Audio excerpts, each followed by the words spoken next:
Hey guys, in this video I want to see if I can help shed any light on the mysterious concept of modes. Um, this is always a little obstacle that's kind of hard for some guitar players to get a grasp of, and I have to admit when I first learned about modes at Berkeley it took me 2 or 3 times of being explained before I kind of got it and why they're important. So I want to begin because the guitar is laid out so weird with all the way it's tuned in fourths, that you can't really see the scale and the intervallic shape on the fretboard as well as you can on piano because we're skipping to another string that's tuned a fourth away. So the way I like to explain it to my students is to take a C major scale, which is all things no sharps, no flats, and play it all on one string. If you can see that, I can keep going up.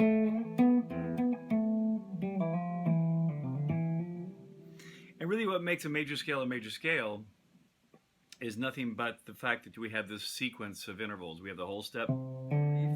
So, you can see it on the fretboard. Now, if I go to anywhere else, if I use the same template, the same intervals, and go to anywhere else on the fretboard, it's going to be another major scale. But as you can see, if you just look at the notes and call them what they are, we have F sharp, we have G sharp, we have A sharp.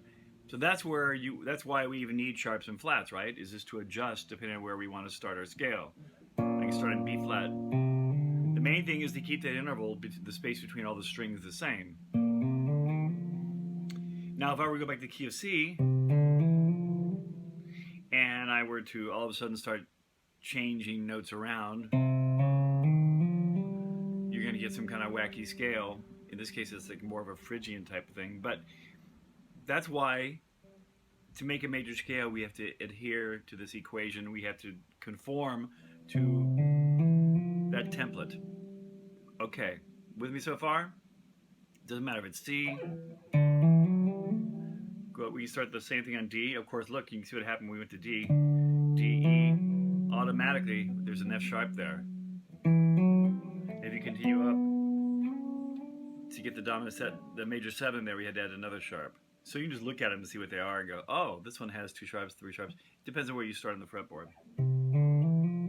Okay, now having said that, so now we know what makes up our major scale, and we can do this no matter which note we start on, because we're talking intervals. It could be A flat, it could be B natural, it could be C. Let's go back to C since there's just no sharps or flats there. Okay, so what we're going to do here, we're just going to leave our fingers exactly as uncomfortable as they look on the fretboard. We're not going to move the fingers at all. We're just going to drop the first finger.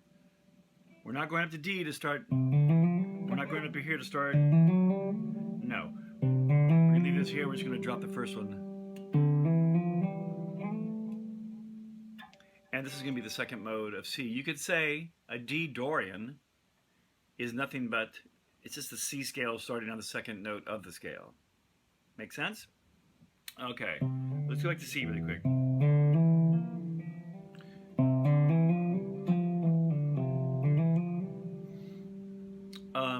Let's think about something else really quick. You probably know that the equation, the formula to make a chord out of a major scale, or out of any scale, is to take its 1, its 3, and its 5, and then its 7 if you want to add the 7th to it. And that's how we come up with a chord. In other words, in this key of C, or in this major, any major shape, 1, 3, 5, but we can't play it all on one string, obviously, so we put it together in the chord. Get the chords. And because guitar is tuned weird, that's why some of the C chords look differently than they do, in other places. But once again, our formula, no matter what scale we're on, to get a chord out of the scale, you got to pull the 1, 3, 5, and sometimes 7. For right now, we'll just do 1, 3, 5. So we got 1, 1, 2, 3, 4, 5. Easy enough. Okay, so if we go to our mode thing and just drop the first note again, we have a different reference point now. Now this is our new 1. No longer is this 1, this is 1. And no longer is this the 3 of C, because we have a new 1. So it's, and you can see right there that the difference between the 1 and the 3 is a minor third, not a major third, it's a minor third, because we're not going to change the key center. So I look at it sometimes as like, you know, I could take my name. My name is Allen, A-L-L-E-N, right? But if I start with the L, it would be L-L-E-N-A. Same letters, it's just going to sound different a little bit. I don't know if that's a good analogy or not. But another way to do this is writing things out. Now I'm a play-by-ear guy, but when I went to Berkeley, one thing that was really, I think, helped kind of embed this kind of information in my head is to actually write out scales on manuscript paper. And you can, that kind of helps sink it in also.